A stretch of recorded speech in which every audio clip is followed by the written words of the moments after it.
ಮಂಗಳೂರು ಹೊರವಲಯದ ಪಿಲಿಕುಳ ನಿಸರ್ಗಧಾಮದಲ್ಲಿ ಭಾರೀ ಬೆಂಕಿ ಅವಘಡ ಸಂಭವಿಸಿದ್ದು, ಘಟನೆಯಲ್ಲಿ 2 ಎಲೆಕ್ಟ್ರಿಕ್ ವಾಹನಗಳು ಬೆಂಕಿಗಾಹುತಿಯಾಗಿದೆ. ಇಂದು ಬುಧವಾರ ಮುಂಜಾನೆ ಈ ದುರ್ಘಟನೆ ಸಂಭವಿಸಿದೆ. ಟಿಕೆಟ್ ಕೌಂಟರ್ ಬಳಿಯ ವರ್ಕ್ಶಾಪ್ನಲ್ಲಿ ಚಾರ್ಜ್ಗೆ ಹಾಕಿದ್ದ ಒಂದು ಎಲೆಕ್ಟ್ರಿಕ್ ವಾಹನದಲ್ಲಿ ಶಾರ್ಟ್ ಸರ್ಕ್ಯೂಟ್ನಿಂದ ಬೆಂಕಿ ಅವಘಡ ಸಂಭವಿಸಿದ್ದು, ಇದರಿಂದ ಹೊತ್ತಿದ ಬೆಂಕಿ ವ್ಯಾಪಿಸಿ ಪಕ್ಕದಲ್ಲಿದ್ದ ಮತ್ತೊಂದು ವಾಹನವನ್ನು ಸುಟ್ಟು ಹಾಕಿದೆ. ಒಟ್ಟು 2 ವಾಹನಗಳು ಸಂಪೂರ್ಣ ಭಸ್ಮವಾಗಿದೆ.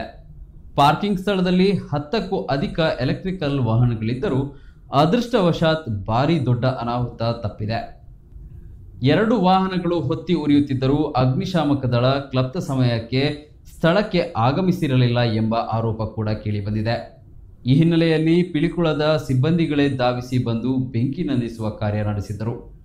ಘಟನಾ ಸ್ಥಳಕ್ಕೆ ಕಾವೂರು ಠಾಣೆ, ಮಂಗಳೂರು ಗ್ರಾಮಾಂತರ ಪೊಲೀಸರು ಭೇಟಿ ನೀಡಿ ಪರಿಶೀಲನೆ ನಡೆಸಿದ್ದಾರೆ.